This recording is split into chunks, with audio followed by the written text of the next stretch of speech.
correu atrás dela, a gente correu atrás do carro. Ontem ela estava lá embaixo, aí aí na escada, embaixo na escada. Aí ele estava conversando com ela, namorou ela, aí ele veio, né?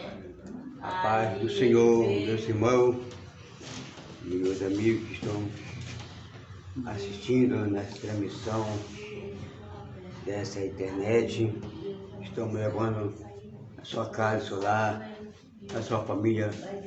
Neste momento que você está, nós dando privilégio para você e para nós nessa noite, nessa manhã, de estar na escola dominical, né?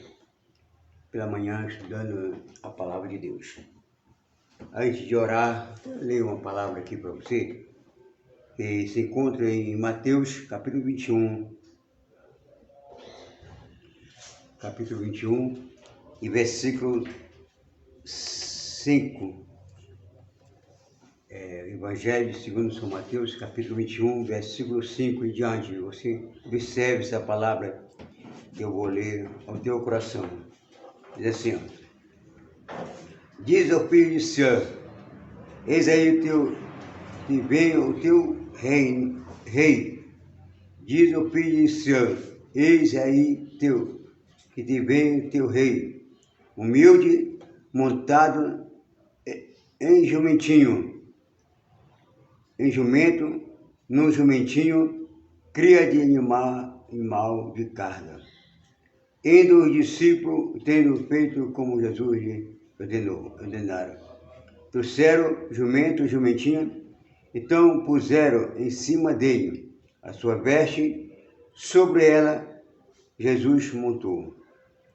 E a maior parte da multidão estendeu as suas vestes pelo caminho, outro cortava o ramo de árvore, espalhando-as pela estrada.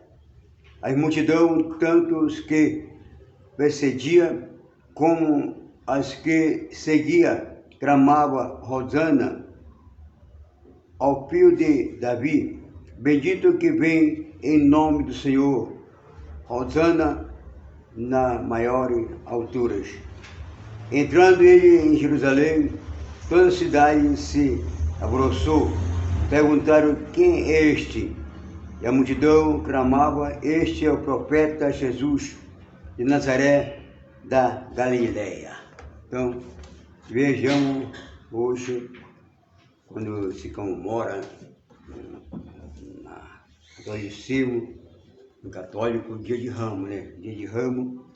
E aqui a Bíblia nos fala o qual os discípulos disseram um jumentinho, eles vão montar. E entrou para Jerusalém, aí como uma parte de humildade, né? Para a multidão saber que Jesus Cristo não veio numa carruagem, não veio num carro importado, não veio outras coisas especiais, né? Mas ele veio, né, montar no jumentinho, tá vendo? O jumentinho Jesus veio para demonstrar a humildade da multidão, do povo, né? Jesus ele veio na pobreza, mostrando que acho que a pessoa ser humilde, a pessoa ser pobre, mas humilde, mas rico em Cristo Jesus, né? Então Jesus mostrou àquela multidão quem era ele, né? Realmente, quando estava chegando já o dia da Páscoa, né? Então Jesus demonstrou aquilo para a multidão quem ele era. E aquela multidão perguntou: quem é este? Ninguém, quase alguém conhecia Jesus, né? Através aqui da sua cura, que ele fazia realizar, muitos conheciam, mas muitos não conheciam, porque a multidão tinha muita gente em Jerusalém. Então o pessoal gritava: esse é o profeta Jesus, Jesus é o profeta, Deus, rei, sacerdote. Jesus, tudo foi feito da mesma forma que as pessoas chamavam. De Jesus era o Filho de Deus, né? Ali demonstrando humildade para o povo, né? Que vem. Então, Jesus não precisou de guarda-costas, precisa de vigilante, não precisa guarda, não precisou de guardar aí não. Jesus veio livremente mostrando para o povo que nós somos livres de servir a Deus, né? Servir ao Senhor, né, glória, né? Porque muitas pessoas veem, só tem guarda-costas, segurança, tem detetive, tem polícia do lado dele, para guardar aquela pessoa, né, que é importante, especial, que vem. Mas Jesus era o mais importante de toda essa terra, Jesus Cristo. Jesus foi o mais importante, especial dessa terra. Jesus. Então ele não precisou de tudo isso não. Jesus veio demonstrando às pessoas, à humanidade, que eles precisam ser humildes, ter humildade, ter fidelidade, ter amor, né? Ter união, ter tudo aqui na vida da pessoa para que a pessoa possa reconhecer, né? Jesus então demonstrou isso para que todas as pessoas vejam como Jesus fez, né? Começou mostrando a honestidade, a humildade e ali Jesus está livremente, né, servindo para o povo ali. Muito povo ali não gostava, principalmente os fariseus, saduceus, eles não gostavam de Jesus, odiavam Jesus. Mas não, Jesus, ele não veio. O discípulo veio do lado também, o discípulo era humilde também, igual a Jesus Cristo. E nós tem que ser humilde para servir Jesus, né, nessa terra, né? Não precisa de grandeza, não precisa de riqueza, né? Jesus abençoa, nós temos que abençoar, Jesus abençoa nós. Mas não podemos ser egoístas, nem orgulhosos, nem soberbo, né? Nós temos que deixar tudo de lado isso, para que possamos demonstrar que nós temos um amor, né, para todos aqueles que vêm, que necessitam de amor, de compaixão, de misericórdia e piedade, né? Então Jesus Cristo fez tudo isso nessa terra, mostrando quem ele era, né, Jesus Cristo. Então devemos fazer também, imitar Jesus também, igual a ele também, que foi. Então Deus, os apóstolos também, depois que Jesus foi ao sul do céu, os apóstolos também, que viveram na humildade, viveram na mansidão, viveram na dedicação. Os apóstolos viveram que Jesus ensinou também. É por isso que nós somos diante do Senhor Jesus para nesta hora. Então, eu quero orar neste momento, pedir a Deus neste momento, nossas vidas, para que Deus possa abençoar nossas vidas neste dia. Eu tenho que agradecer a Deus, porque estamos vivos, né? Deus deu vida para nós, né? Nós estamos, pelo ar que respiramos, estamos respirando, porque o Senhor deu vida para nós. Então, nós fomos de vida para que possamos desfrutar da bênção de Deus, da nossa saúde, entendeu? Para que possamos glorificar a Deus, exaltar a Deus. Vamos orar neste momento. Curve somente sua cabeça. Amado Deus, querido Jesus, queremos agradecer a Ti, Pai Celestial, por esta manhã, meu Deus da glória, que estamos aqui, Senhor da glória, para participar, Senhor da glória, daquele que tem colocado no nosso coração o pebô, meu Deus, a Deus, meu Pai, diante da Tua presença, Deus. Obrigado, Jesus querido, pelo de parte do Deus, Senhor, porque deitamos, dormimos, acordamos, o Senhor nos sustentou pela manhã, Senhor. Deu mais um dia de vida para nós, meu Pai, saúde para nós, para que possamos Te servir com gozo, com alegria, com dedicação na Tua presença, Pai Celestial. Por isso eu estou aqui, Pai, glorificando, Te exaltando, louvando Teu nome para sempre. Aqui vamos, meu Pai, receber o estudo da Tua palavra, através do professor Johnny, Deus, que vai ministrar, meu Pai, nesta manhã, Deus, o estudo da palavra de Deus, meu Pai. Que eu possa, Deus, nesse momento, abençoar a nossa vida, Pai. Que possamos, meu Pai, receber que Tu tem prometido a promessa em nossa vida, porque cremos naquilo que Tu tem realizado em nossa vida nesta hora, Pai. Apresento todo o povo, a humanidade nesta terra nas Tuas mãos, Pai. Jesus, que Tu possa abençoar o Teu povo, Pai. Aquele que Tu resgatasse, aquele que Tu morreu na cruz no Calvário, Senhor. Resgatasse pelo Teu próprio sangue, desse Tua vida, Pai, em prol dessa humanidade, Pai. Que essa humanidade possa crer, Senhor, que Jesus Cristo é o único e suficiente, exclusivo, eterno e salvador. Somente Cristo salva e liberta a nossa vida, Pai. Muito obrigado, amado querido, através do Teu Espírito Santo, que tem dado a nossa vida, Deus, do céu, Senhor, subisse para Deus, sentasse à direita do Pai, intercedendo para nós, e liberasse o Teu Espírito Santo, que estará conosco até a consumação do século, Deus. Por isso, eu agradeço e te peço essa manhã, para a glória do nome para sempre. Amém. Amém. Eu venho o Jônio e vai ensinar, ministrar a palavra nesta manhã, dar um ensinamento para nós, para a glória do nome de Deus. Você fica atento para receber o ensinamento da palavra. Amém. Que Deus abençoe a sua vida para sempre. Amém.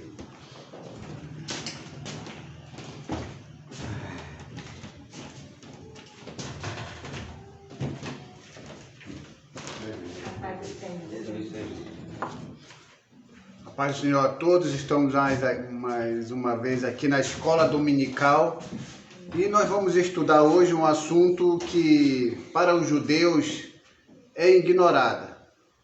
Para os gentios que aceitaram a Cristo é extremamente normal.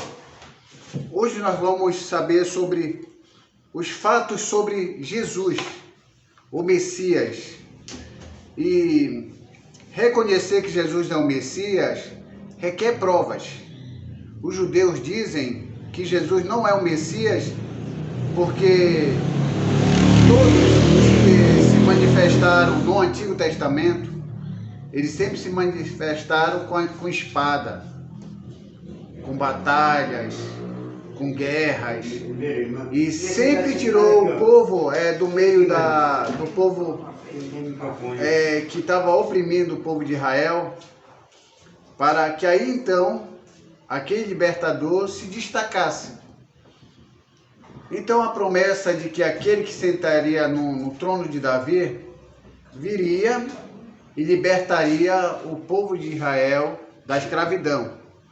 Tinha um povo opressor, Deus levantava um libertador e aquele povo, que era o povo escolhido de Deus, o povo de Israel, era liberto. Então, o povo de Israel começou a ser oprimido outras vezes. E aí os profetas começaram a falar da vida de um, que seria o Messias. Esse Messias, para os judeus, ainda não veio. Para nós, ele já veio. Quem era o Messias? Quem é o Messias para nós?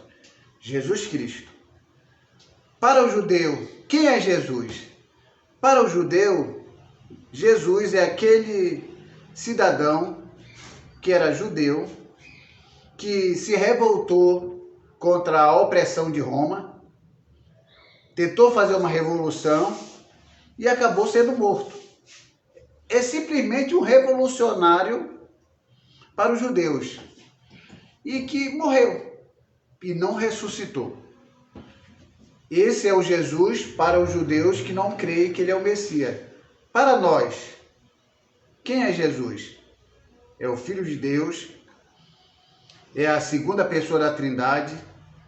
Cremos que Jesus é Deus, cremos que ele morreu e cremos que ele ressuscitou ao terceiro dia.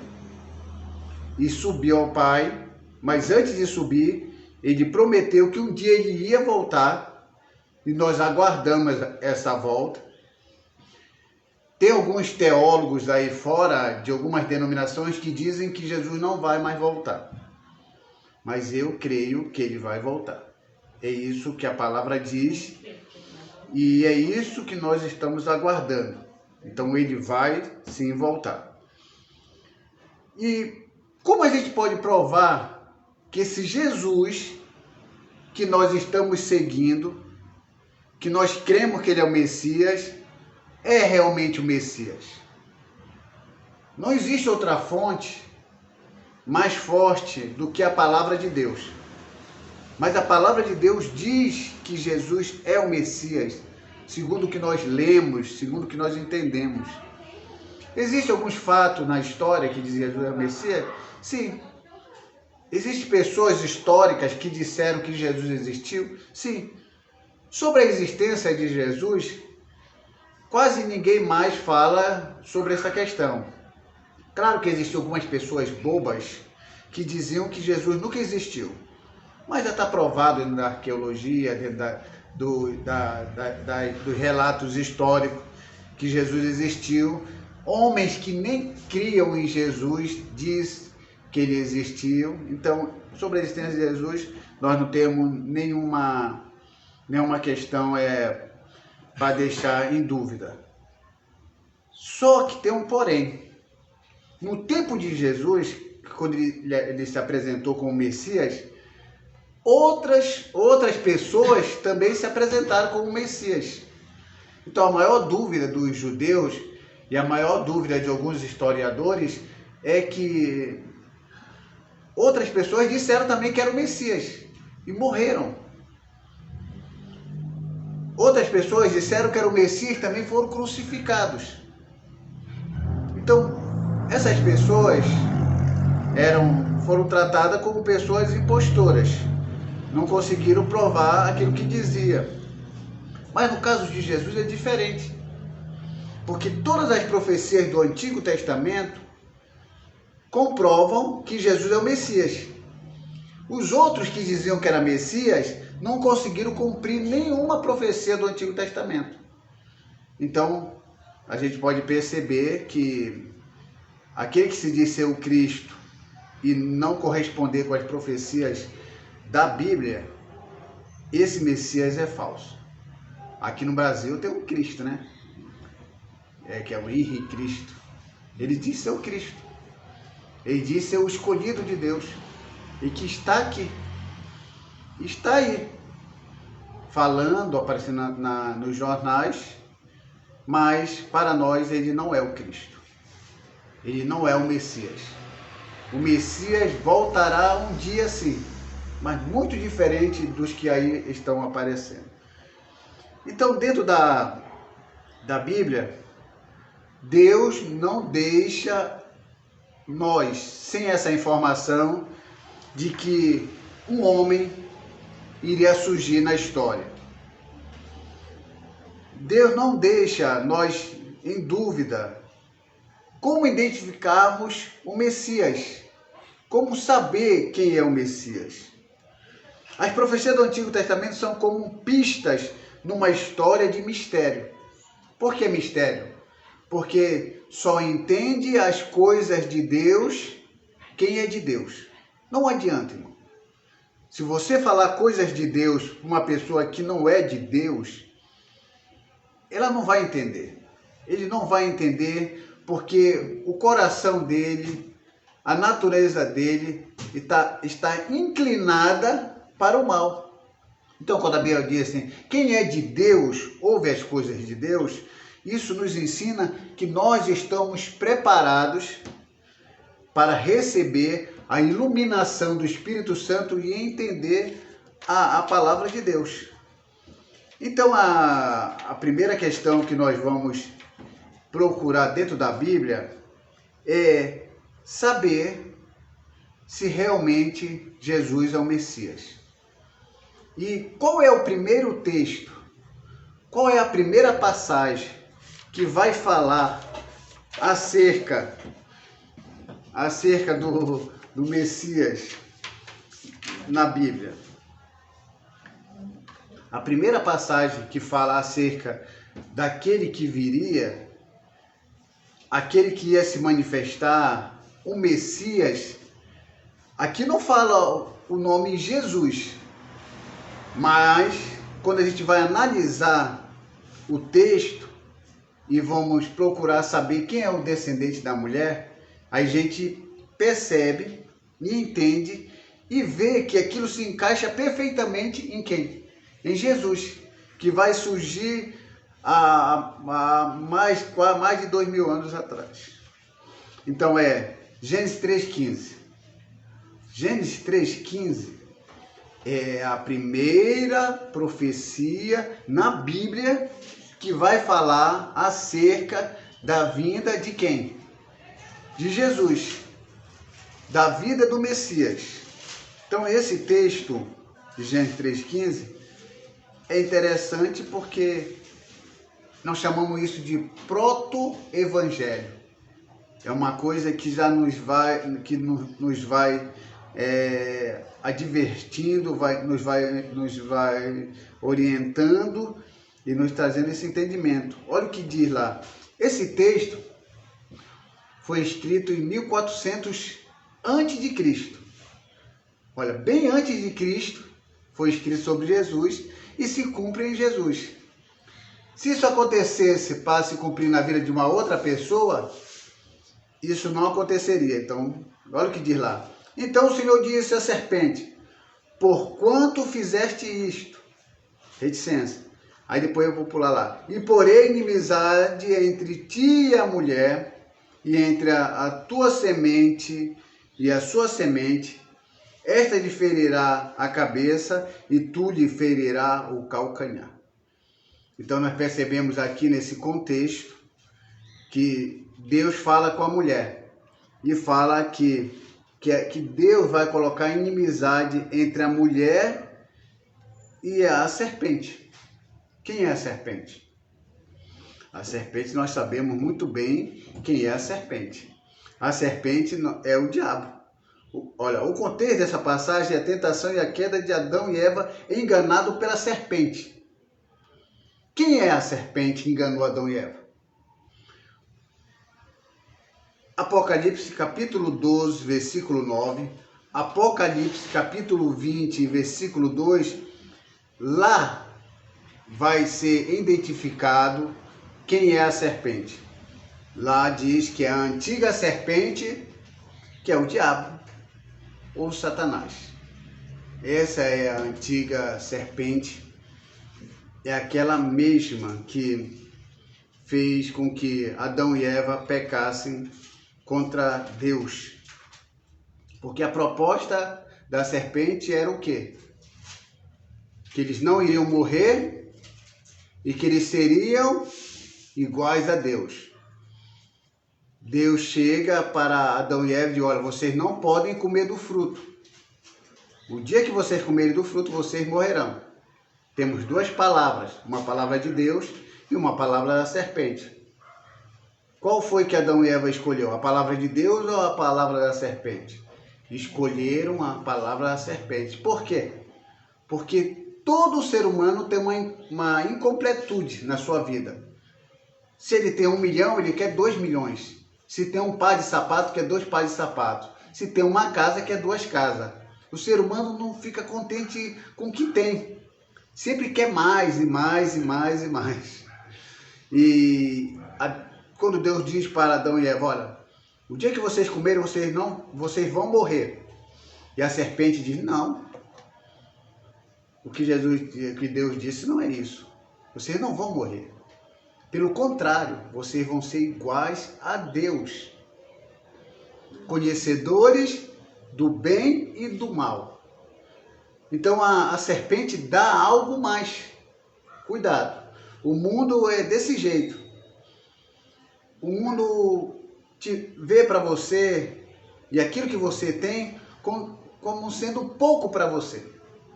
Então ele oferece um pouquinho mais. Esse um pouquinho mais que o mundo oferece é exatamente para te derrubar. Deus só falou assim: olha, o dia que vocês comerem, vocês vão morrer. A serpente fala, além da serpente dizer que eles não iam morrer, ainda acrescentou um pouquinho mais: vocês vão ser iguais a Deus. E a serpente mentiu? Ela mentiu assim, só no sentido de ser meia verdade. Adão e Eva comeu o fruto, eles morreram? Espiritualmente, sim. Fisicamente, não, naquele momento. Então Deus nunca mentiu quando disse que eles iam morrer. Adão e Eva, você já chegaram perto de uma árvore e arrancaram uma folha? Quando você arranca uma folha de uma árvore, ela continua verdinha, continua viva. Só que você deixa ela num canto, com o passar do tempo, aquela folha que está desligada da árvore, ela começa a murchar, ficando desgastada até que ela se acaba. O Adão e Eva foi exatamente isso. Quando eles pecam, ainda estão verdinhos ainda. Foram como tirados da árvore. Mas conforme passando o tempo, eles conheceram o que nós chamamos de salário do pecado. Qual é o salário do pecado? A morte. Porque o salário do pecado é a morte. E o dom gratuito de Deus é a vida eterna. Há duas situações. Você morre, porque esse é o salário do pecado. E esse salário do pecado é tão forte que não depende de você ser fiel ou não fiel. Se ora muito, se ora pouco, se jejua, não jejua pouco, todos nós morreremos. Paulo morreu, os profetas morreram, Moisés morreu, todos morreram. E eram pessoas de Deus, por causa do pecado. Mas depois da morte vem um dom gratuito de Deus. Dom é presente, gratuito de Deus é a vida eterna. Então, quando você morre, você não deixou de existir. Você continua existindo, mas numa vida diferente. A vida que você vive agora é uma vida terrena. Quando você morre, você vai para uma outra vida, que não é uma vida mais terrena, mas é uma vida espiritual e eterna em Cristo. E é bom a gente ir para o outro lado tendo esse suporte, esse apoio que é em Cristo. Então o próprio Deus disse que porém a inimizade entre a mulher, entre a sua semente e a sua semente. Então, a semente da mulher, ia ter inimizade entre a mulher e a serpente, e entre a semente da mulher também, e a semente da serpente. Então, todos nós somos o quê? Viemos de Adão e Eva. Somos a semente da mulher. E também tem a semente também da serpente. A semente da serpente é todos que seguem a serpente. Não exatamente as pessoas, porque a semente e os descendentes realmente da serpente são todos os demônios, os anjos decaídos, que seguiram a Lúcifer, ou seguiram o diabo, Satanás, quando ele se rebelou e uma terça parte dos anjos vieram com ele. Esses daí são os descendentes da serpente. Só que tem um porém, que quando Deus coloca inimizade entre a semente da mulher e a semente da serpente, Deus fala que da semente da mulher, Deus vai levantar um que esmagará, que fala, este que esmagará a cabeça da serpente. Então, entre todos os escolhidos, todos que descendem da mulher, toda a semente da mulher, Deus tira um que fala, este que esmagará a cabeça da serpente. Porém, essa mesma serpente vai morder o calcanhar desse descendente da mulher, que é Jesus. Então, antes de Jesus esmagar a cabeça da serpente vai ferir o calcanhar. Então, ferir vem tanto pelo hebraico como esmagar. A gente deve reconhecer que um calcanhar ferido é menos prejuízo do que uma cabeça esmagada. Porque esmagar uma cabeça é um ferimento mortal. Porém, um ferimento no calcanhar é reparável, ou seja, a pessoa pode se recuperar. Então, essa serpente fere o calcanhar. Esse ferimento no calcanhar significa que Jesus vai passar por toda aquela humilhação e sofrimento e morte de cruz. Aquilo significa o morder no calcanhar de Jesus. É o sofrimento de Jesus.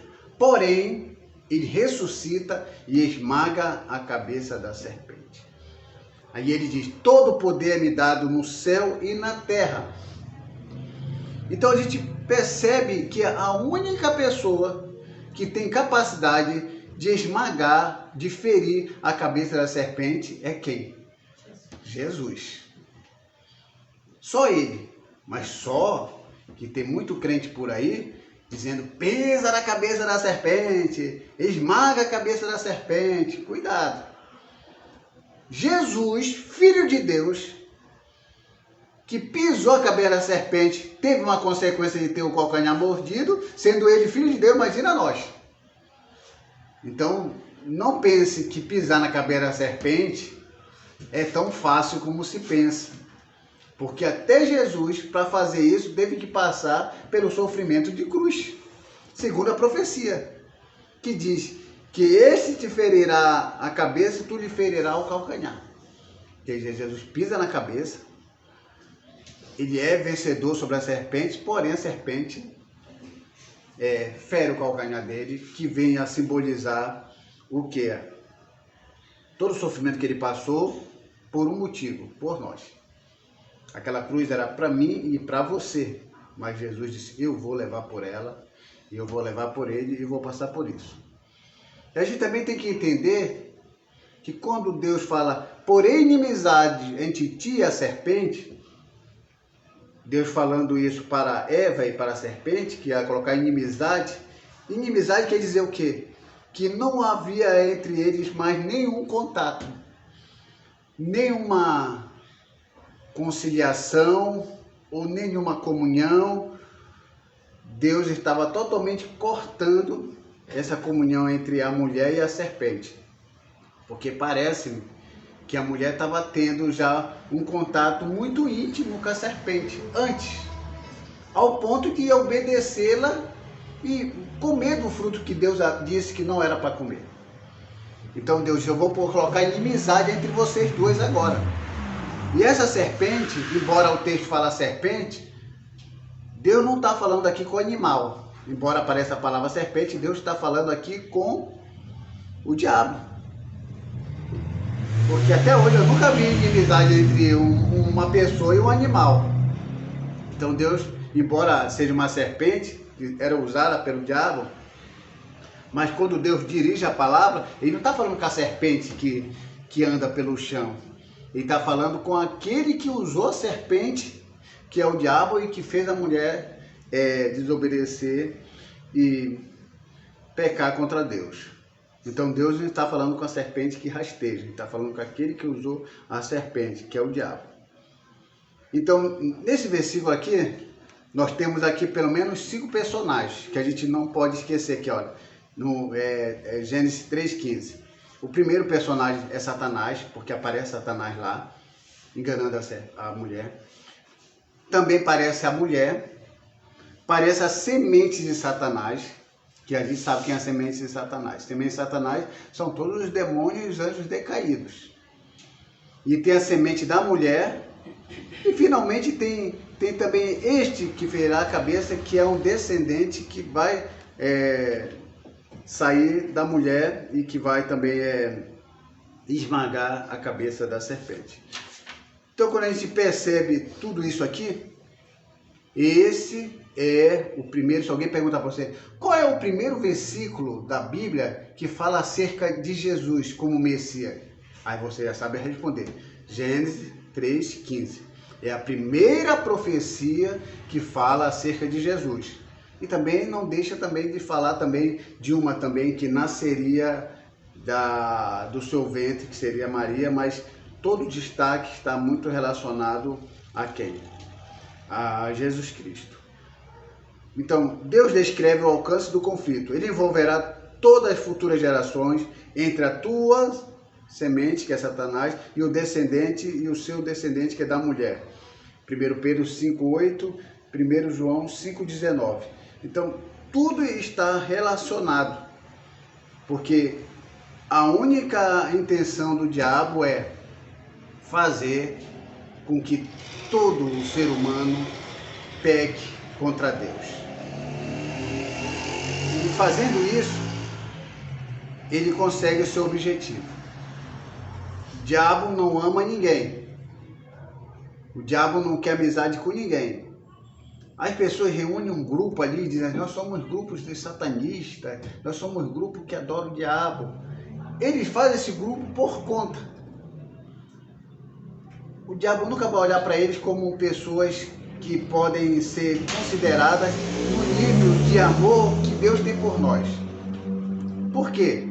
Porque a imagem de você, a imagem e semelhança que Deus colocou em você, continua em você até quando você não serve a Deus. Porque quem criou todos os homens foi Deus. Então, automaticamente, a nossa imagem e semelhança de Deus está em nós.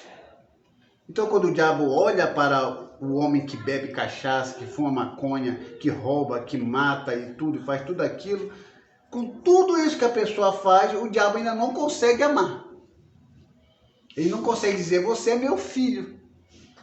Por quê? Porque a imagem e semelhança de Deus está ali. Então, quanto mais o diabo conseguir maltratar aquela pessoa e colocar ele na sarjeta e deixar ele ali como nada, como ele não pode fazer isso com Deus, ele faz com as suas criaturas. E aí, como eu sempre digo, o diabo até quer amar esses que fazem a vontade dele, mas ele não consegue. Porque aquele a quem faz a vontade dele tem a cara do pai.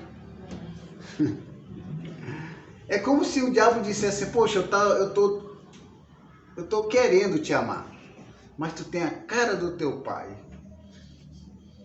E não tem como. Eu sei que você faz a minha vontade, você bebe cachaça, você fuma maconha, você se prostitui, você mata, você rouba, você às vezes... Alguém diz que você é pior do que eu, mas eu não consigo te amar com tudo isso, porque enquanto tiver a imagem e semelhança de Deus, em ti você é a cara do seu pai.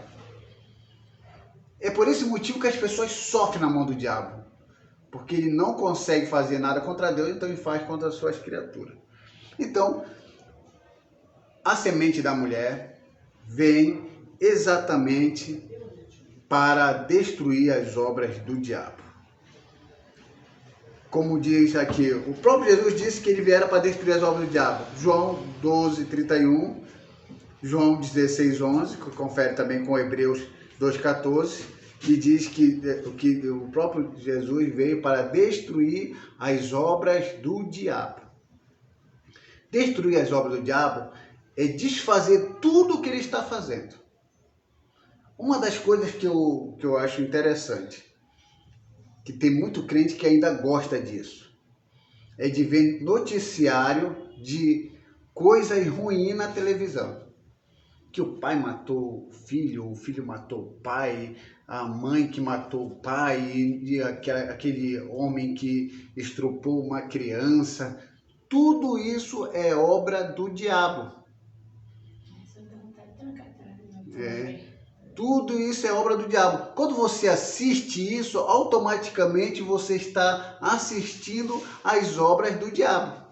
Em outras palavras, é como se a pessoa desse ênfase a isso, desse atenção para isso. Enquanto que tem tanta obra de Deus para a pessoa fazer, ou ler a palavra, ou ler um vídeo falando sobre Deus, e a pessoa fica ali assistindo uma desgraça de uma família, de uma obra que se concretizou com a ajuda do diabo. Com o que a Bíblia fala, não coloqueis coisa má diante dos seus olhos. Então, quando a gente começa a assistir essas coisas, a gente está meio que dando espaço para que isso se torne enfático e se torne conhecido, porque a maioria dos crentes que assistem isso, eles ficam anunciando, você viu o que aconteceu no noticiário? O pai matou a mãe. O filho matou a avó. Você viu? Além de ver a obra do diabo, ainda fica divulgando. E tem gente que fala no púlpito, irmão, o diabo não está de brincadeira. Eu estava assistindo ali o noticiário e o diabo usou lá um rapazinho que matou a própria mãe.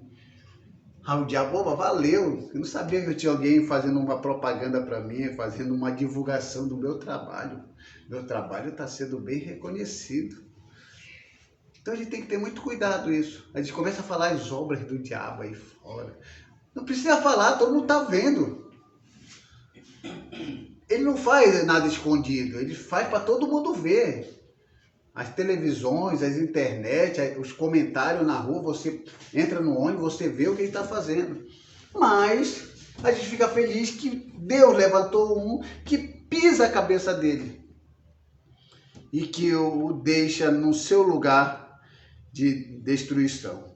Então, a primeira profecia referente que Jesus é o Messias está em Gênesis 3,15. E porém inimizade entre ti e a mulher e sobre seu descendente, e aquele ferirá a cabeça e ele ferirá o calcanhar. É uma profecia de 1400 antes de Cristo. Como é que se cumpre assim? Como é que Jesus ia fazer de tudo para se cumprir? É impossível. Tem que ser muito de Deus. Como é que alguém vai dizer assim, poxa, eu vou morrer, vou sofrer e depois vou ser crucificado e vou ressuscitar? Quem consegue cumprir uma profecia dessa se Deus não tiver aí? Então é por esse motivo e por outros motivos que Jesus é Deus. Jesus é Deus. Há muitas pessoas que dizem, não, ele não é Deus, ele é Filho de Deus. Filho de Deus no sentido único. Que, quando nós falamos no sentido único, é que é aquele que não conheceu morte, aquele que não tem pecado, aquele que foi tentado em tudo, e aquele que está na mesma essência, na mesma substância de Deus. Nós somos filhos de Deus em sentidos de por adoção. E temos filho por criação. Eu sempre falo para os irmãos, não ficar chamando as pessoas de criatura lá fora. Porque o que é uma criatura? Se a gente falar só criatura, vai ficar na posição de um cachorro, de um porco, um ser irracional que não pensa. Criatura é porco. Agora, se for no sentido geral, todos nós somos criatura. Até quem serve a Deus, quem não serve a Deus.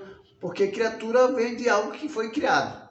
Mas quando a gente pega o sentido de criatura para diminuir a pessoa, olha, você não é filho de Deus. Você é só criatura. Você só vai ser filho de Deus quando você aceitar Jesus. Isso é bobagem. Quando Adão e Eva pecam contra Deus, não, antes deles pecarem, eles eram filhos de Deus, sim ou não? Sim. Quando eles pecam, eles deixam de ser filhos de Deus? Não. Continuam sendo filhos de Deus, mas filhos por criação. Então, o que acontece? Quando uma pessoa está no mundo, ele bebe, fuma, ele é filho de Deus por criação. Porque quem criou aquela pessoa foi Deus. Então ele é filho por criação. E nós? Somos filhos por criação? Sim, somos filhos por criação e com um degrau a mais. Qual é o degrau a mais que nós chamamos de degrau especial? Que a Bíblia fala, e todos quanto o receberam, deu-lhes o poder de serem chamados filhos de Deus. Então, quando nós aceitamos Jesus, nós passamos de filho de criação para um degrau a mais, filho por adoção. Então, quem não aceitou Jesus é filho, mas por criação. E nós somos filhos por criação e adoção, um pouquinho a mais. Porque quando você chama assim, você não é filho de Deus, você é uma criatura, você está chamando a pessoa de cachorro, chamando de irracional. Qualquer pessoa se ofende. Como é que você diz que eu sou criatura, só você é filho de Deus? É por esse motivo que tem muita gente que não aceitou o evangelho por causa dessas bobagens. Porque algum pastor ensinou aí, olha, vocês são filhos, os lá de fora são só criatura. É porco agora? É cavalo? É galinha agora? Não. A gente tem que respeitar o próximo e entender que todo mundo foi criado por Deus. Agora, o privilégio é ouvir o evangelho, o privilégio é colocar Deus no coração e aceitar Jesus como Messias, para receber a salvação e a adoção como filho. É o que está escrito e é isso que nós vamos seguir. Tem um outro texto também que também é de 1400 antes de Cristo, que se encontra lá em Gênesis capítulo 12, versículo 3 e o versículo 22 e 18. Que lá a gente vai saber, vocês já ouviram falar em Abraão? Já, né? Abraão. Então, de Abraão, Deus vai levantar um descendente que vai abençoar todas as nações. E esse descendente, ele é tão abençoado que ele vem abrangendo tanto Abraão, Isaac e Jacó. Quem é o descendente de Abraão, de Isaac e Jacó, que irá finalmente abençoar todas as nações? Então, o descendente que nasce lá de Abraão, ele se destaca e vai ser bênção para todas as nações. E a gente vai pegar exatamente esse descendente e aplicar, segundo a palavra de Deus, em Jesus. Então aqui diz assim, Gênesis 12, versículo 1 ao 3. Eu vou ler reduzindo.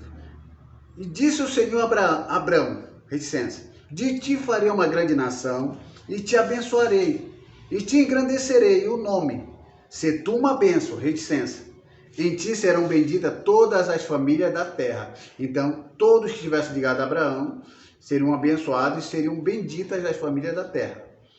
E Gênesis 22, 18 diz o seguinte: em tua semente serão benditas todas as nações da terra.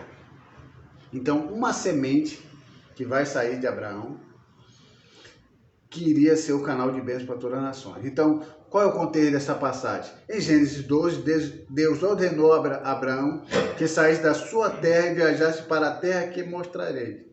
Gênesis 12, 1. Deus prometeu fazer dele uma grande nação e que toda a terra seria abençoada através dele. Essa é a bênção. Sai da tua parentela, vou te mostrar uma terra e de ti vai nascer uma nação, e dessa nação vai nascer um descendente que vai abençoar todas as nações. Segundo a profecia em Gênesis 12, sabemos pela história que ela foi literalmente cumprida. Por quê? Deus fez Abraão uma grande nação. Isso não aconteceu? Deus fez. Que Abraão fez uma grande nação, que é a nação judaica. Deus abençoou Abraão abundantemente. Deus engrandeceu o nome dele. Por que engrandeceu o nome de Abraão? Porque o nome de Abraão é respeitado pelos judeus, pelos muçulmanos e pelos cristãos. Então Deus honrou o nome dele. Então isso é verdade. Sabemos também que todos os povos da terra foram abençoados através de Abraão, tanto cultural quanto espiritualmente. Por que espiritualmente? Porque nós temos ideia de Jesus porque Jesus foi judeu e aceitamos todos os ensinamentos do Antigo Testamento, que é uma contribuição para a nossa vida espiritual que Deus revelou a Moisés. E também tem a parte tecnológica, porque o povo de Israel é um povo abençoado.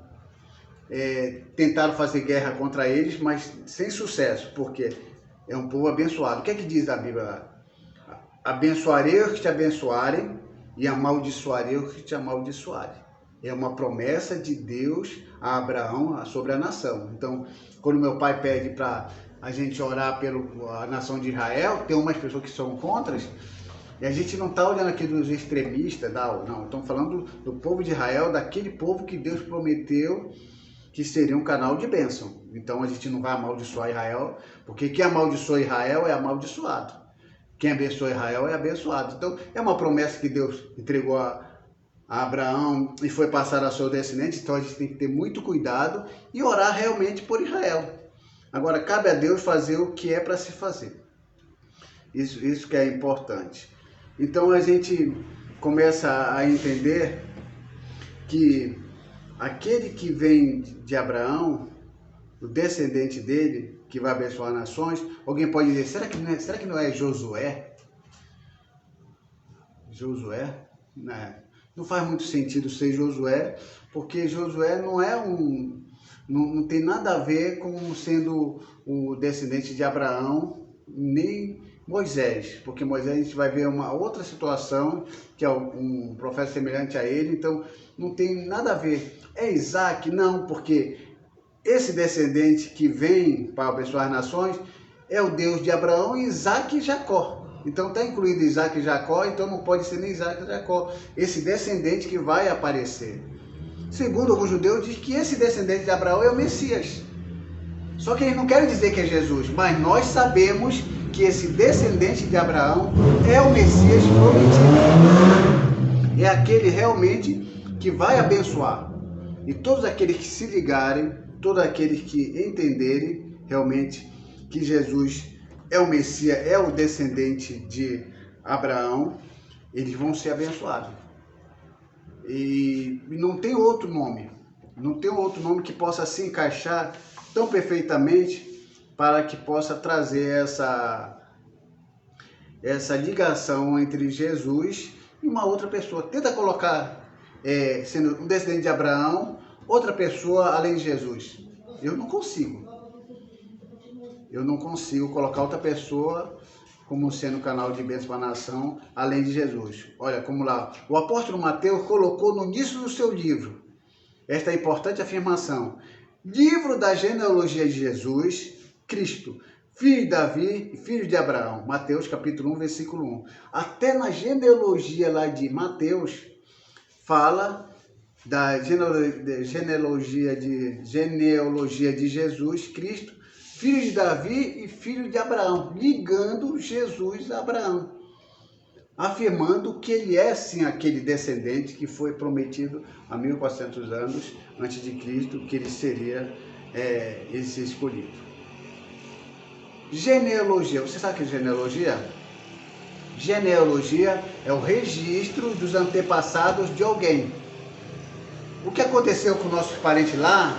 Porque aqui no Brasil não tem muito esse costume de registrar. Mas no povo de Israel, tudo que acontecia com os avós, tataravós, era registrado. Então esse registro de pessoas que já faleceram é chamado de genealogia. Porque alguém vai saber quem foi o meu avô e meu tataravô. E eu nem sei quem foi o meu tataravô, você sabe, pai? A gente não tem essa cultura, né? A gente não tem fotos. Eu não tenho fotos do meu tataravô, do bisavô, não sei quem é, não sei o nome. E a nossa cultura, ela não preserva isso, mas o povo de Israel preservava isso.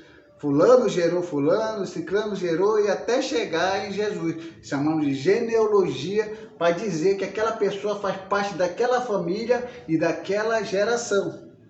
É por isso que aqui quando fala lá a genealogia de Jesus, Cristo, filho de Davi, filho de Abraão, quer dizer, que vem trazendo, vem traçando de quem ele faz parte.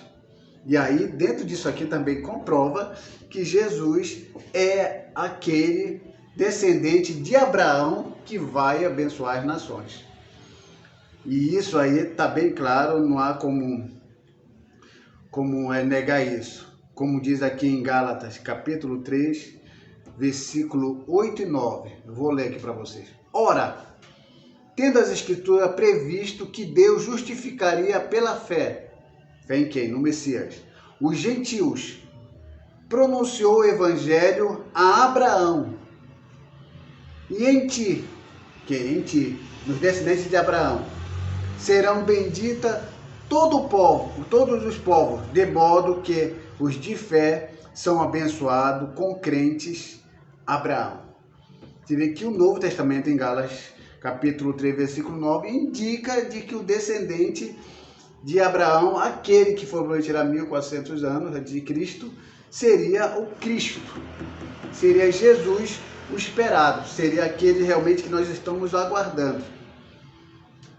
E aí a gente vai aguardar, porque isso vai acontecer, ele vai se manifestar, e essas profecias é bom a gente entender, porque a gente tem respaldo bíblico para dizer que esse Jesus que nós servimos, ele é o Messias.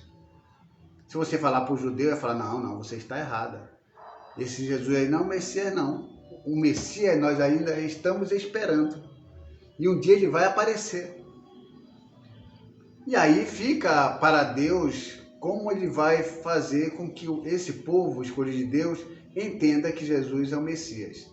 Segundo a escatologia que mais se divulga aqui, é que na grande tribulação, quando o povo de Israel estiver sendo perseguido, estiver acurralados, dizem, dentro dessa escatologia, que Jesus virá nas nuvens com poder e grande glória e todo olho o verá, para o povo judeu. E o povo judeu vai ver que aquele a quem eles crucificaram é o Messias prometido. E aí eles lamentarão e chorarão. Mas Deus virá em socorro de Israel nos últimos tempos. E isso é interessante. Tem uma terceira profecia também aqui, que vocês já leram isso também na Bíblia, que é em Deuteronômio, capítulo 18, versículo 15, que fala de Moisés.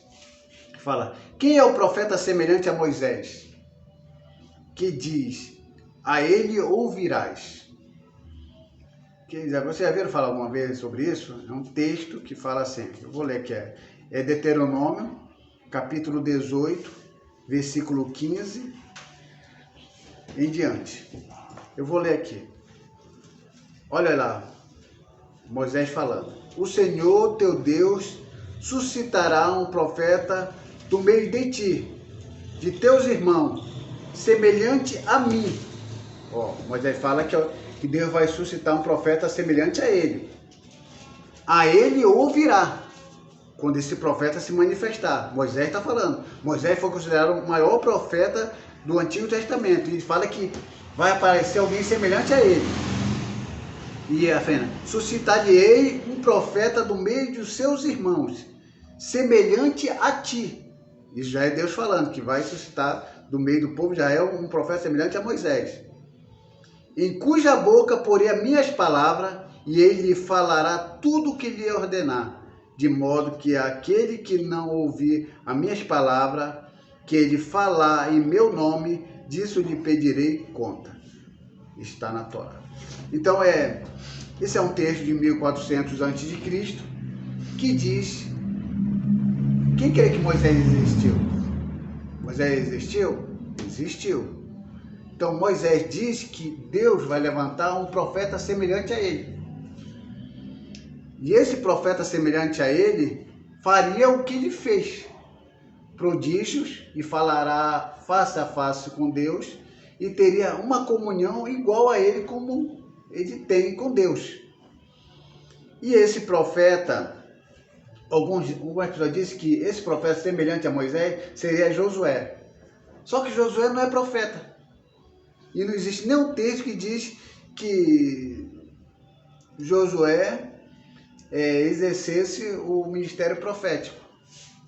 Ele era o quê? Um guerreiro. Era uma pessoa que lutou por Israel, mas nenhuma parte diz que ele era profeta. Então, Josué não ficou no lugar de Moisés como profeta.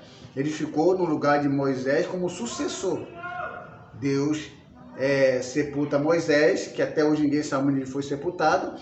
E aí Josué fica no lugar dele como sucessor para dar continuidade à conquista das terras. Porém, não profeta.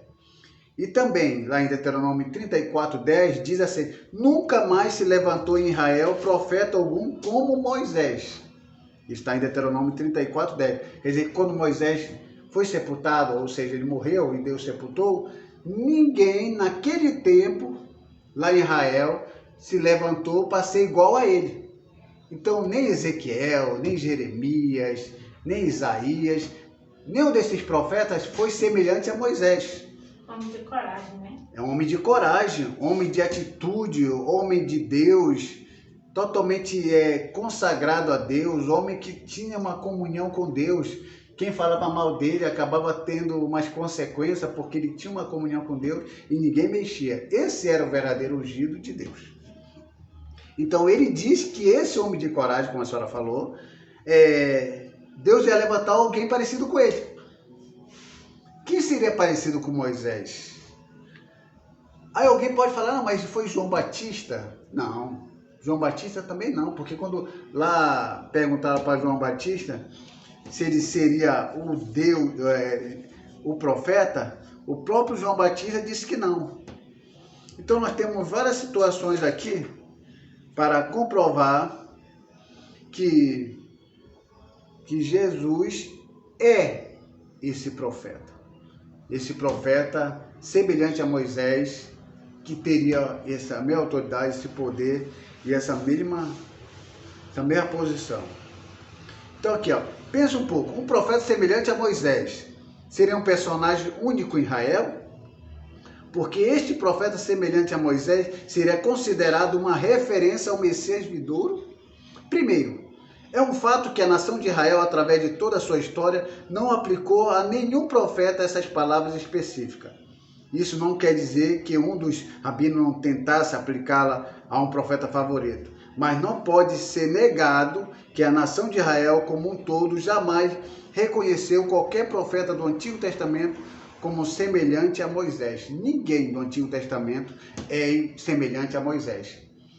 E isso, como eu li para você em Deuteronômio, é 34:10, que ninguém se levantou para ser igual a Moisés.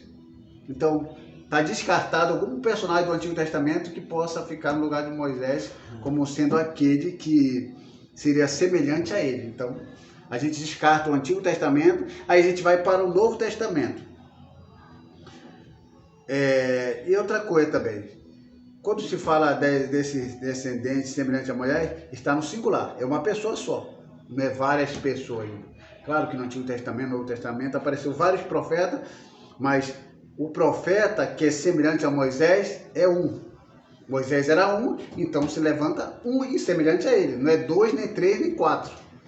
Não, Johnny, isso é simbólico. Pode ser que seja Abraão, pode ser que seja Ezequiel, seja Isaías, Jeremias, quem sabe até João Batista. Não. Moisés é um, certo ou errado? Certo.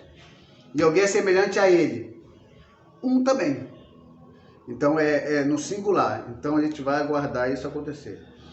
Até a vinda de Jesus, ninguém foi superior a Moisés. Até a vinda de Jesus, ninguém foi superior a Moisés. Enquanto Jesus não veio, quem era superior? Moisés. Pois foi dito apenas de Moisés e de Jesus que eles conheciam o Senhor e falavam com ele. Então quem falava com Deus face a face? A Bíblia fala que Moisés e Jesus. Aí tem... Hã? Eu sei que era bom. É bom, é uma experiência diferenciada dos outros. Porque quando Moisés meio que deu um pouco da sua inspiração para outros que profetizavam, e uns continuaram profetizando, até o próprio Moisés falou que oxalá que todos profetizassem, oxalá que todos tivessem o mesmo espírito que eles tivessem, porque algumas pessoas ficaram incomodadas. Moisés, o senhor quer que a gente vá lá e cale a boca deles? Eles estão ainda continuando profetizando, ainda estão continuando falando, não pararam.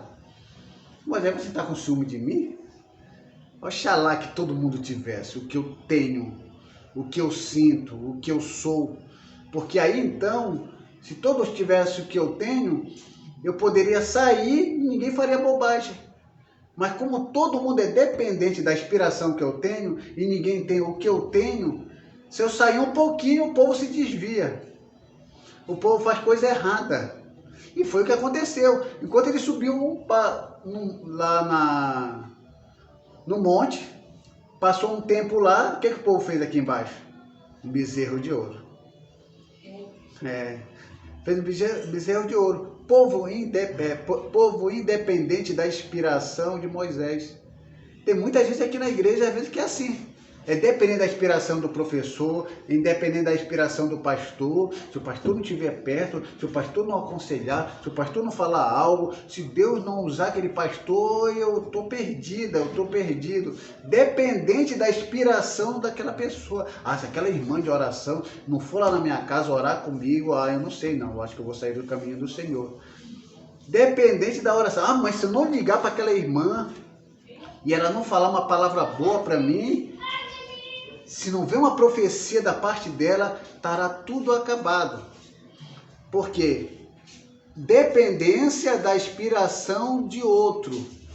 Então Moisés, como a profecia fala que dele, Deus levantaria um semelhante a ele, então ele tinha uma inspiração que era dele e que alguém seria levantado semelhante a ele. Então, segundo isso, aponta a profecia para quem? Para Jesus. Quem seria semelhante a Moisés? Jesus. Quem era superior a Moisés antes de Jesus? Ninguém. Ninguém era superior a Moisés. Moisés estava num patamar tão elevado de santidade que se o povo judeu hoje soubesse aonde ele foi sepultado, ele seria idolatrado. Então o que é que Deus faz? Deus o sepulta. Até hoje ninguém sabe onde é a sepultura de Moisés, Até o próprio diabo queria saber. E o anjo lá, Miguel, fala, Deus te repreenda. Né? Então o próprio diabo quer saber. Porque sabe que era um nome de um personagem que se destacava. E dentro da profecia em relação ao Messias, esse que é o que se destaca, esse que Deus oculta, esse que tem uma inspiração que queria que todo mundo tivesse, Deus diz que igual a ele, alguém iria ser levantado. Quem? Quem seria semelhante a Moisés? Jesus. Então, essa é uma profecia referente a Jesus, 1400 anos antes de Jesus aparecer. João Batista foi confundido também como sendo um grande profeta. Chegaram, tu és profeta? Quando perguntaram para João Batista se ele seria o profeta, o próprio João Batista disse, eu não sou. Então, João Batista descartou quando o povo disse que seria aquele profeta que seria levantado há muitos anos, quando se disse que algum profeta seria levantado semelhante a Moisés. E esse profeta, para ser semelhante a Moisés, só se encaixa em quem? Em Jesus. E não há outro que se possa conhecer. Só que uma coisa vocês vão achar interessante. A gente sabe que Josué, embora tenha ficado no lugar de Moisés, como sucessor de Moisés, ele não pode ser o profeta semelhante a Moisés, né? Isso está claro? Porque Josué não era profeta, Josué era um guerreiro. Então não pode ser encaixado Josué como estando no lugar de Moisés, como sendo semelhante a ele.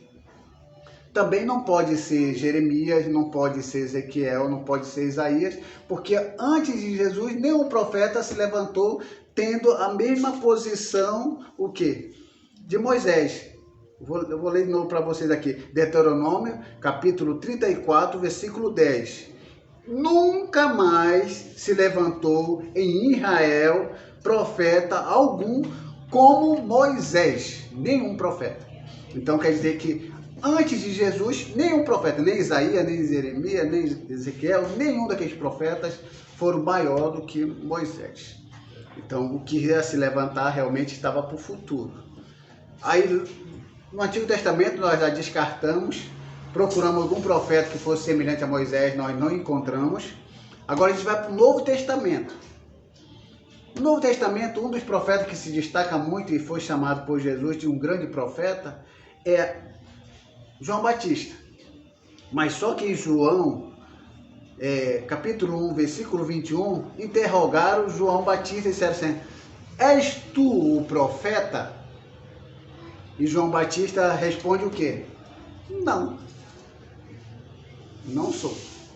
Então, descartamos. Porém, a gente vai conseguir aqui uma prova de que quem é esse profeta? Que o povo tanto estava esperando, porque o povo tinha conhecimento que esse profeta semelhante a Moisés ia aparecer um dia. Estava em dúvida, perguntaram para João Batista, o Batista disse que não é ele, então agora eles estão com uma interrogação. Quem é esse profeta que vai ser semelhante a Moisés? Então em João, capítulo 6, versículo 14, também no capítulo 7, versículo 40 e no capítulo 1 e 45, olha que o povo falou acerca de Jesus. Não dá para encaixar em Jesus sendo aquele profeta semelhante a Moisés? Olha o que diz aqui. Este é verdadeiramente o profeta que devia vir ao mundo, e achamos aquele de quem Moisés escreveu. E o povo estava falando referente a Jesus. Então essa profecia lá do Antigo Testamento de um profeta semelhante a Moisés se cumpre em Jesus. Essa é a terceira profecia que vai se encaixar dizendo que Jesus é o Messias prometido. E não há dúvida disso, porque o texto é bem claro. Qual foi a evidência que persuadiu o povo nos dias de Jesus de que ele era o profeta especial, semelhante a Moisés? Segundo Deus dissera, poderia outro senão o Messias ser digno de ser considerado como aquele semelhante a Moisés? Então a gente começa a perceber que entre Moisés e Jesus há uma semelhança muito grande. Qual é a primeira semelhança entre Moisés e Jesus? Um grande fundador de religião. Moisés fundou a religião de Israel. E Jesus fundou, digamos assim, ele foi o fundador e o salvador da religião cristã. Então, o cristianismo surgiu por causa de Jesus. Também Moisés foi um grande revelador de Deus. E Jesus também revelou Deus. Falou acerca de Deus. Moisés também foi um legislador. O que é um legislador? É aquele que fala sobre leis, porque Deus deu os 10 mandamentos, existem as 613 leis, mas também Jesus falou da lei. Só que Jesus foi um pouco além. Olha o que Jesus disse. Jesus disse assim: ouviste o que foi dito, que acrescentou em nenhum outro profeta tem a ousadia de dizer isso. Ó. Eu, porém, vos digo, Mateus 5, 21, 22. Então, Jesus sempre usou essa palavra assim: ouviste o que foi dito. A lei dizia isso. Porém, eu vos digo, nenhum profeta, ninguém do Antigo Testamento, nem do Novo Testamento, teve essa audácia de dizer, porém, eu vos digo. Sempre se colocando como legislador e colocando conhecedor da lei e sabendo que aquilo que ele estava falando tinha o respaldo divino. Quando Jesus acabou de proferir estas palavras, estava a multidão maravilhada da sua doutrina, porque ele os ensinava com quem tem autoridade e não como os escribas. Mateus capítulo 7, 28 e 29. Então, quando ele falava da lei, quando ele ensinava a lei, o povo percebia uma diferença entre Jesus e os escribas, os fariseus. Por quê? Onde estava a diferença? Falar com autoridade. Falar com autoridade se coloca como um grande legislador. Aquilo que convence através das palavras, e não simplesmente palavras só faladas, mas palavras inspiradas pelo Espírito Santo. Então, assim como Moisés foi um grande legislador, quando falava da lei de Deus, falava dos mandamentos do Senhor, o povo se comovia, o povo se arrependia e o povo era tocado no coração. Quando Jesus falava, era a mesma coisa. Mas qualquer um fala. Quem não é mudo vai falar, de uma forma que o povo entenda. Os fariseus falavam como o povo entendia. O escriba, os doutores da lei, tinham conhecimento muito elevado sobre a Torá, sobre as escrituras, mas faltava o quê? A autoridade. Então, você pode vir aqui pregar, você pode vir aqui cantar, mas se não tiver unção e autoridade, de nada vale. É uma lata fazendo barulho, vazia. Então Jesus era bem diferente. Também Moisés foi um grande operador de milagres.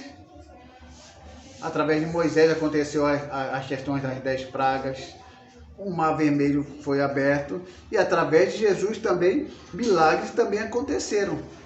Como se diz aqui, se não tivesse feito entre eles tais obras, seus milagres, quais nenhum outro fez, pecado não teria. João 15, 24. Ou seja, que os milagres que Moisés fez, Jesus também fez, e fez até maiores. Então, não há nenhuma dúvida de que Jesus é o profeta que iria se manifestar segundo as profecias lá do Antigo Testamento, que seria semelhante a Moisés. Só Jesus deu a essa ênfase e não há como negar isso. Também Moisés também foi um grande redentor. Moisés resgatou Israel do cativeiro, da escravidão do Egito. Mas Cristo resgatou o mundo do cativeiro, da escravidão, do pecado. Também Moisés também foi um grande mediador. O que é mediador? Você sabe o que é mediador? Mediador é aquele que faz o contato entre um ponto e outro ponto. Ou seja, ele é uma ponte que liga um lado ao outro lado. Ou seja, Assim como Moisés foi o mediador entre Deus e os homens, ou seja, os homens queriam saber algo de Deus, Moisés era essa ponte que fazia com que o povo, através dele, tivesse o contato com Deus. Porque o mediador, os perfeitos mediadores no Antigo Testamento, vocês sabem qual os perfeitos mediadores no Antigo Testamento? Quem é que sabe? Os perfeitos mediadores no Antigo Testamento: profeta, sacerdote e rei. Esses seriam os perfeitos mediadores no Antigo Testamento. Só que Cristo reúne em si esses três ofícios, sendo Cristo profeta, Cristo sacerdote e Cristo rei. Como Cristo profeta, ele iluminava as nações. Como Cristo rei, ele governava sobre as nações. E como Cristo sacerdote, ele entregava a si pelas nações. Então, Cristo é o perfeito mediador entre Deus e os homens.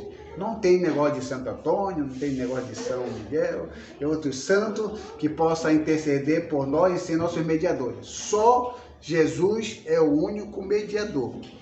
Só ele que vai falar acerca do que é para se falar. Outra coisa, Moisés era semelhante ao Messias, porque disseram que de Moisés ia surgir um que era semelhante a ele, né? Então, Moisés estava dizendo que outro profeta seria levantado que seria semelhante a ele. Então, Moisés é semelhante ao Messias. E quem é o Messias? Jesus. Moisés será semelhante ao Messias, mas Jesus era o Messias. Ele disse isso ao povo comum e às autoridades, tais como o sumo sacerdote judeus. Eu sei, respondeu a mulher, que há de vir o Messias, chamado Cristo. Quando ele vier, nos anunciará todas as coisas, e disse-lhe: eu sou o que falo contigo. João, capítulo 4, versículo 25 e 26. Quando Jesus fala com a mulher samaritana e ela fala da vinda desse que seria semelhante a Moisés, e Jesus fala: eu sou o que fala contigo. Aleluia. Então ele coloca-se realmente naquela posição de que aquele semelhante a Moisés era ele. Outro texto diz assim: és tu o Cristo, Filho de Deus, bendito. Jesus respondeu: eu sou. Marcos capítulo 14, versículos 61 e 62. Então todas as afirmações que as pessoas dizem, você é o Cristo, Jesus falou: eu sou o Cristo. Eu sou o Messias esperado. Eu sou aquele que vocês estavam esperando. Se o povo judeu não aceita a Jesus como o Messias, é uma questão deles. Mas que, na verdade, esse Jesus que aceitamos, ele é o Messias, porque acabamos de ler aqui 4 profecias, e todas as 3 profecias estão interligadas em Jesus. Quem não crê em Jesus é ruim, né? Porque quem não crê em Jesus, automaticamente ele não tem um suporte de como chegar ao Pai. Jesus fala: eu sou o caminho, a verdade e a vida. Ninguém vem ao Pai a não ser por mim. A grande complicação está aí. Você não quer crer em Cristo? Você não quer crer em Jesus?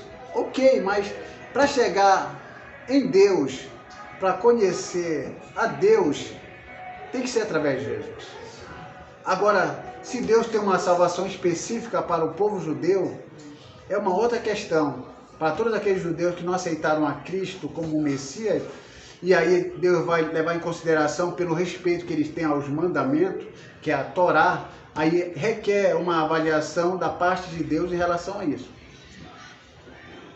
Porque Deus sabe como é que vai tratar essas pessoas. Então eu vou finalizar aqui nessa 4ª profecia, que é o Salmos 22. Quem é o crucificado? Esse é um salmo de 1000 anos antes de Cristo. Esse salmo foi escrito por Davi, e aí esse é referente ao sofrimento, é o contexto do que está escrito, referente ao sofrimento de Davi, o que ele passou, pela perseguição que ele passou, e os teólogos, lendo esse texto, perceberam que esse texto também é uma profecia que vai se encaixar naquele que ainda ia nascer, ó, 1000 anos antes de Cristo. Quem é que consegue cumprir uma profecia 1000 antes de nascer? Fala aqui, eu lanço uma profecia aqui, daqui a 1000 anos se cumprir na vida de uma pessoa. É difícil. É difícil. Só tem que ter coisa de Deus aí. É por isso que a Bíblia ela é inspirada. Desde lá de Gênesis 3,15 que nós lemos que aquele que nasceria e esmagaria a cabeça da serpente se encaixa perfeitamente em Cristo, 1400 anos antes de Cristo.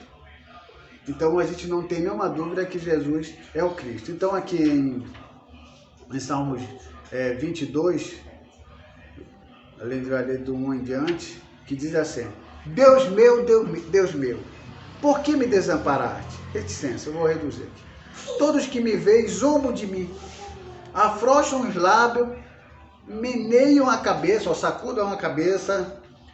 Confiou no Senhor, livre-o ele, salve-o, pois nele tem prazer. Reticência. Derramei-me como água e todos meus ossos se desconjuntaram. Desconjuntaram não é mesmo coisa de quebrar. Desconjuntar é sair do lugar. Meu coração fez-se como cera e derreteu-se dentro de mim. Secou-se o meu vigor como um caco de barro e a língua se me apega ao céu da boca. Assim me deita no pó da morte. Cães cercam uma aos meus pés. Posso contar todos os meus ossos. Eles estão me olhando e encarando em mim. Repartem entre si as minhas vestes. Olha, tudo profecia encaixada em Cristo. E sobre a minha túnica deitam sorte. Vê que esse Salmo 22, embora fale do sofrimento de Davi, a gente vai perceber que vai se encaixando perfeitamente em todo aquele evento em que Jesus estava passando, sofrendo a morte de cruz. E aí a gente aqui vai pegar algumas partes daqui desse próprio texto. Diz: Deus meu, por que me desamparaste?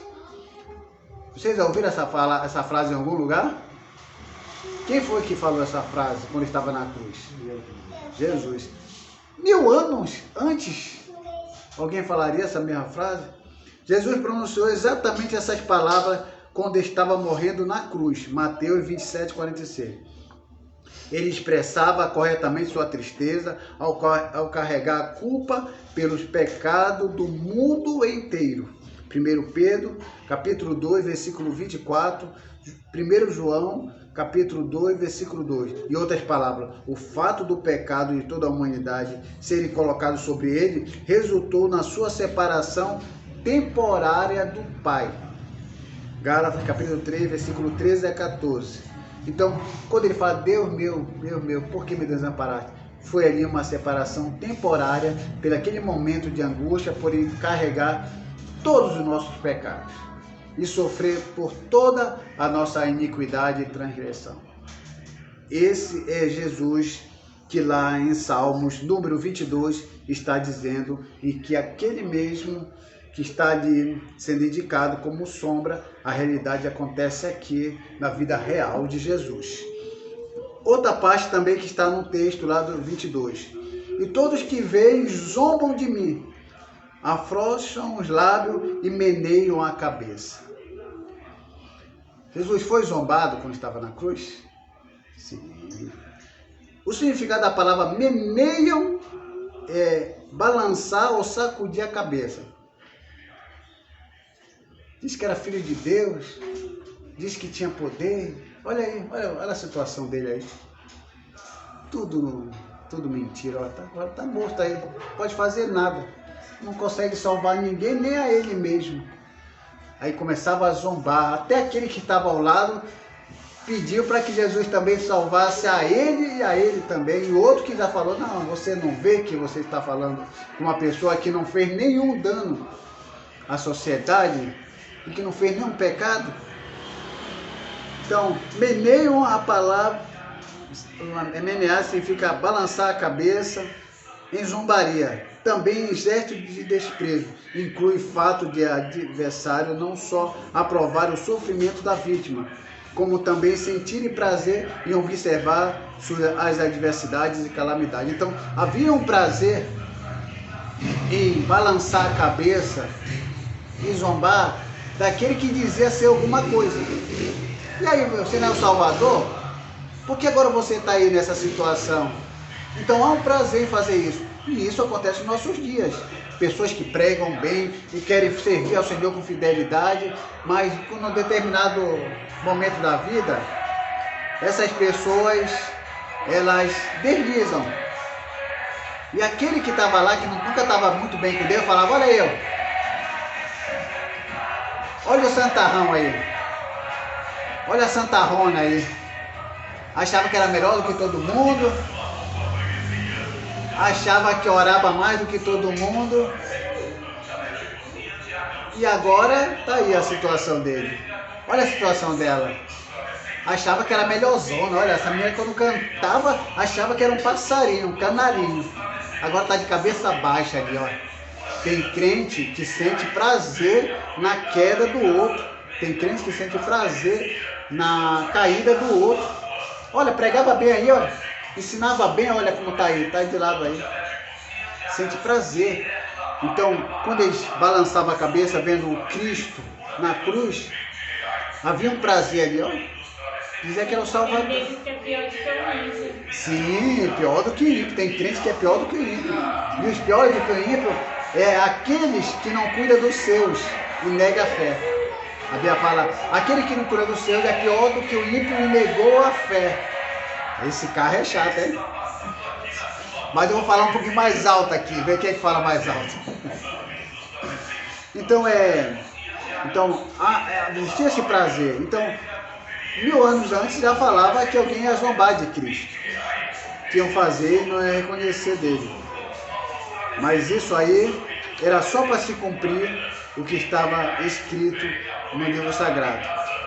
Outra parte também, que está lá também no Salmo 22, que fala assim: derramei-me como água e todos meus ossos desconjuntaram-se. Meu coração se fez como cera, derreteu-me dentro de mim, secou-se o meu vigor como um caco de barro. Quando os ladrões tiveram a dificuldade de morrer, o que é que fizeram com os ladrões? Quebraram as pernas. Só que Jesus não quebrou a perna. Como é que uma profecia dessa se cumpre assim tão maravilhosamente? Alguém fala assim: não, é que Jesus queria que a profecia se cumprisse nele, então ele fez com que tudo se cumprisse, ele ajudando a profecia. Como é que Jesus ia dizer: olha, vocês não quebrem minhas pernas e quebram só as pernas dos outros para se cumprir o que está escrito acerca de mim? Primeiro que não quebraram as pernas de Jesus, por quê? Porque quando chegaram lá na cruz, Jesus já estava morto.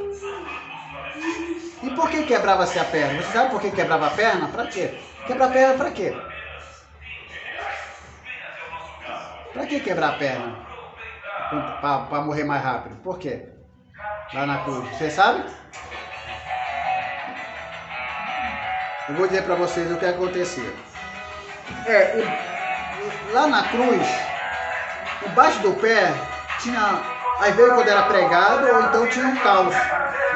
Não tinha um negócio que ele sustentava o pé? Ele sustentava o pé. Aí, essa parte que sustentava o pé, aquilo parece até que era o povo queria ajudar, né, o criminoso ali, porque ele sustentava o pé ali, aí não forçava muito o escravo em cima do pé. Mas não, aquilo ali era fazer com que a morte não acontecesse logo. Por quê? Porque quando o criminoso estava pregado na cruz, ele ficava dias e dias ali. E a perna começava a cansar. Quando a perna começava a cansar, o corpo começava a descer. E essa parte dos nervos começava a se esticar. E como começava a se esticar, a pessoa começava a ficar com falta de ar. Começava a ter uma asfixia. Então, ele começava a perder ar, para ele voltar a respirar, ele tinha que levantar o corpo de novo, respirar e não morrer. Aí cansava de novo, descia de novo, aí ele sustentava o pé lá embaixo, levantava o corpo. Então todas as 7 palavras que Jesus fala, Deus meu, não me... Por que me desamparaste? Toda vez que ele tinha que falar, ele tinha que erguer o corpo, para não morrer de asfixia.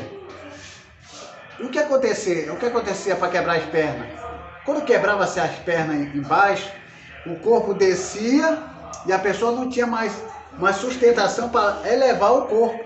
Então a pessoa morria por asfixia, por falta de ar, de respiração. É por isso que quebrava as pernas aqui, para a pessoa descer de vez. E quando descesse, como é que ela vai subir de volta? Aí não subia de volta e morria por asfixia. Então por isso que quebrava as pernas. E outra coisa, não quebraram as pernas de Jesus, por quê? Primeiro, porque ele já estava morto. Segundo, porque as profecias diziam que ele não teria os seus ossos quebrados. Então foram desconjuntados realmente, mas quebrados não.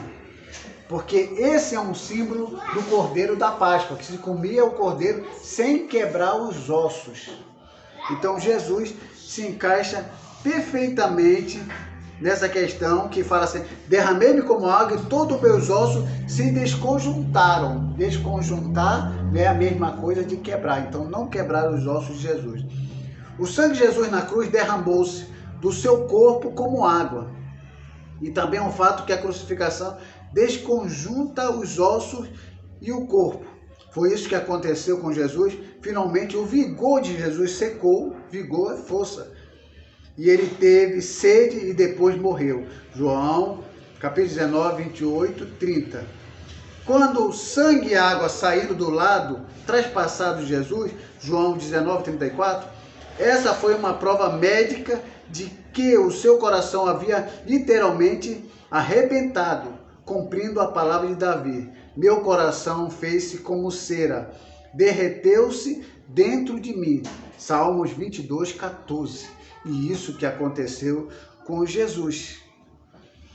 Outra parte também que vocês vão ler lá no texto 22 lá de Salmo é: cães me cercaram, súcia de malfeitores me rodearam, transpassaram-me a mãos e os pés. Isso aconteceu com Jesus? Foi transpassado as mãos e os pés. Jesus foi também rodeado por pessoas que o odiavam, zombavam dele e se alegravam em vê-lo sofrer e morrer. Conforme disse Davi, transpassaram as mãos e os pés dele quando o pregaram na cruz. João, capítulo 19, versículo 15 a 18. Então a mão dele, os pés dele foi transpassado. Não há como encaixar esse Salmos 22 em Jesus. Não há como dizer que essa profecia não se cumpriu em Jesus. Não sei como essas pessoas não conseguem entender que Jesus é o Messias prometido. E começam a pegar, não, porque foi Davi que falou. Sim, Davi falou, inspirado pelo Espírito Santo, indicando para o Messias. Mas o povo insiste em dizer que foi só palavras de Davi. Irmão, e o ladrão que pediu para Jesus ter compaixão dele na cruz. Sim. Ficava lá também. Né? Sim, aquele, porque assim, um começa a zombar de Jesus, o outro diz assim, Senhor, lembra-te de mim quando entrarem no teu reino. E Jesus diz, hoje mesmo estará comigo no teu reino. O que acontece é o seguinte, o reino de Jesus, o paraíso, tem duas localizações diferentes. Antes da morte de Jesus, todas as pessoas que morriam, tanto Abraão como Isaac, antes de Jesus, digamos que aqui é a cruz de Cristo. Antes da cruz de Cristo, todos que morriam iam para um lado chamado Sheol, ou Hades, chamavam de inferno. E nesse inferno tinha uma divisão, que tinha um grande abismo, que era um lugar de descanso e um lugar de tormento. Quando você lê a história do rico e Lázaro, você vê que Lázaro está no lugar de descanso e o rico está no lugar de tormento. Segundo a Bíblia, alguns interpretam não como sendo uma coisa que acontece com as pessoas que falecem, Outros que não aceitam que as pessoas ficam conscientes depois que morrem, dizem que aquilo estava relacionado aos líderes religiosos daquele tempo. Isso é uma interpretação da Adventista do Sétimo Dia, é uma interpretação da Testemunha de Jeová, que eles não querem aceitar que quem morre vai para um lugar de tormento. Ok, esse é o direito deles, então essa é a interpretação deles. Mas segundo a palavra de Deus, diz que todos que morriam, tanto Abraão, Isaac e Jacó, iam para o Sheol. O Sheol, no hebraico, quer dizer sepultura. Arde também quer dizer sepultura e alguns contextos da palavra de Deus, mas também não é só sepultura na terra, mas significa o mundo dos mortos, aonde todos que morrem vão para lá. Então quem morria ia para esse lugar, ok. Só que a Bíblia fala que depois da morte de Cristo, a Bíblia fala que Jesus levou o cativo do cativeiro. Ou seja, que ele desceu às profundezas do inferno e tirou aquelas pessoas que estavam ali, na parte de baixo, e levou para um lugar que nós chamamos de paraíso na parte de cima. Levou o cativo do cativeiro. Então, modificou-se a parte geográfica da onde as pessoas iam quando morriam. Hoje em dia, quando nós morremos em Cristo, automaticamente a gente vai para um lugar e não fica mais naquele lugar onde ficava tanto o rico e o Lázaro. Porque essa é uma interpretação teológica mais aceita pelos teólogos, de que ninguém desce mais para ficar nesse lugar onde havia um grande abismo que separava um do outro. Mas aquele lugar continuou vazio depois da morte de Cristo, e agora a gente, quando morre, vai para um lugar que é um paraíso, é um lugar preparado para Deus até o último dia. Agora, a grande questão é, como é que estão as pessoas agora? Estão sofrendo? Estão conscientes? Inconscientes? Testemunho de Jeová, a Adventista do Sétimo diz que todos que morrem agora estão inconscientes, ou seja, estão dormindo e não sabem o que está acontecendo. Esse é o pensamento dos Adventistas e Testemunho de Jeová. O que é que eu penso? Eu não consigo ver que as pessoas estão dormindo.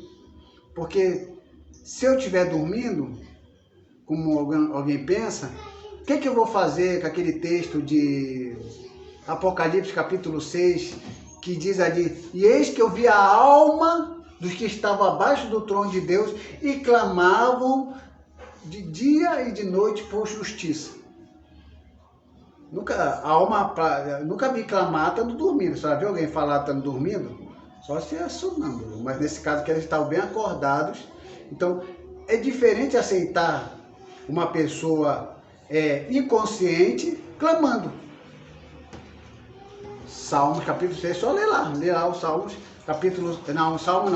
Apocalipse capítulo 6 ali, e eu vi a alma daqueles que estavam abaixo do trono e clamavam. Quem clama não está dormindo. Quem clama não está inconsciente. Quem clama está sabendo o que está acontecendo.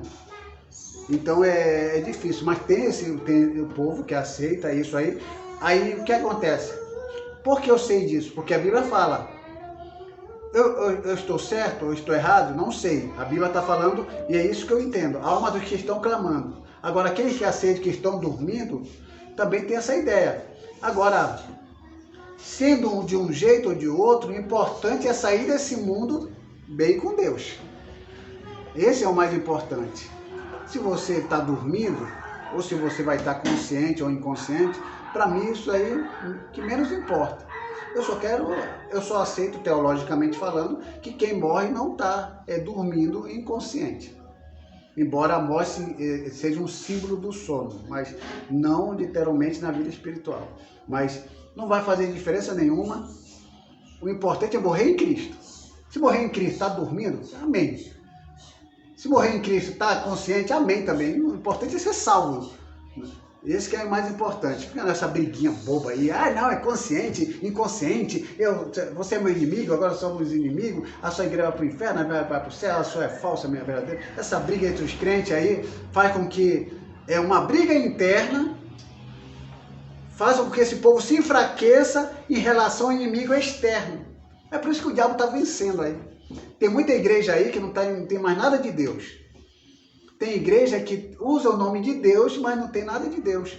Tem o nome do Deus Mamon, porque é uma briga tão grande interna, que se enfraquece em relação ao inimigo externo. Quem é o inimigo externo? O diabo, que está vindo e está tendo espaço. Por causa dessas briguinhas bobas aí que eles estão fazendo aí. Então, aqui ó, para finalizar. Posso contar todos os meus ossos, eles me estão olhando e encarando em mim. Repartem entre si as minhas vestes. Ó, faz que isso não se encaixa lá? E sobre a minha túnica deitam sorte. Isso não aconteceu com Jesus lá? Essa profecia de Salmo 22 se encaixa perfeitamente. Olha, enquanto agonizava na cruz, Jesus olhou para os soldados que o crucificaram e viu quando tiraram sorte sobre suas vestes. Os que afirmam que Jesus e os escritores do Evangelho planejaram e puseram em prática as profecias de Davi devem responder como Jesus motivou e arranjou para que os soldados fizessem isso. Como ele impediu os soldados de quebrarem os seus ossos. Uma prática romana comum.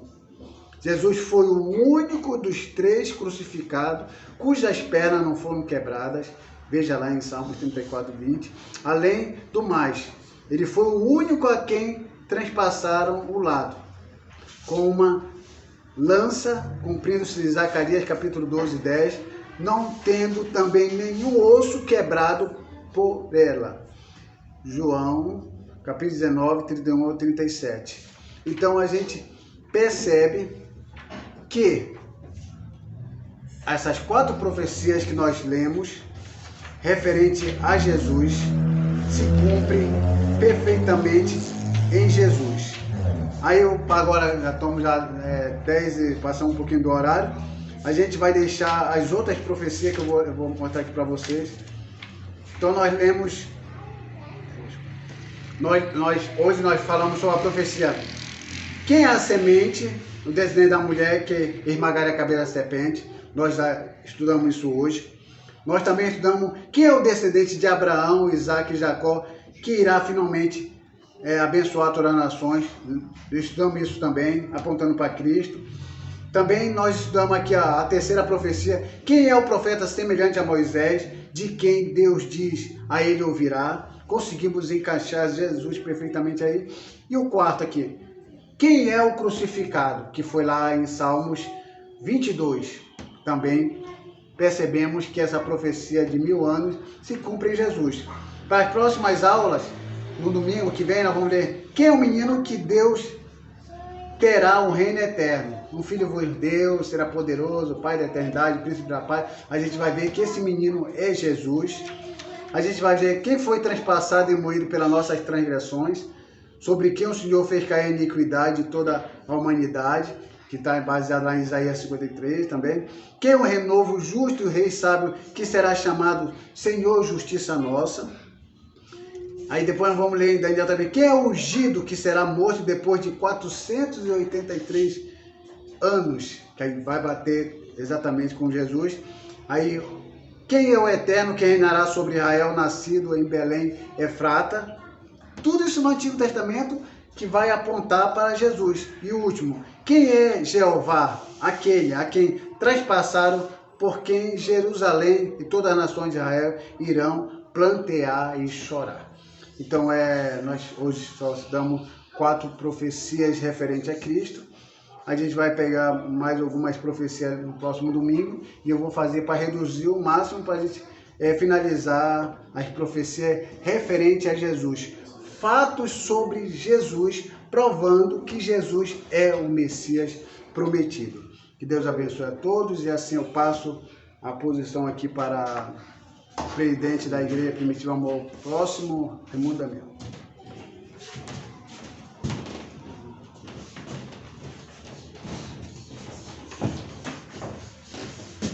Graças a Deus, finalizamos mais uma aula esse domingo, né?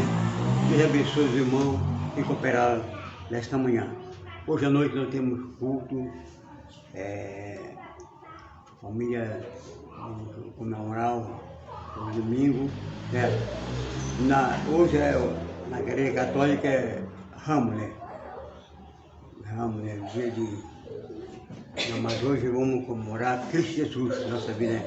Vamos trazer o nosso coração, derramar diante de Jesus Cristo. Vamos orar, agradecer a Deus. Convido você, o culto de família hoje à noite, 19 horas, você está na live dessa transmissão e você é o nosso convidado nesta noite. Vamos orar e apresentar nosso sacrifício diante do Senhor, né? Às vezes aproveitamos para fazer um sacrifício no domingo, né? Oramos, colocamos nosso propósito, nosso objetivo diante de Deus. Curve somente sua cabeça, vamos orar.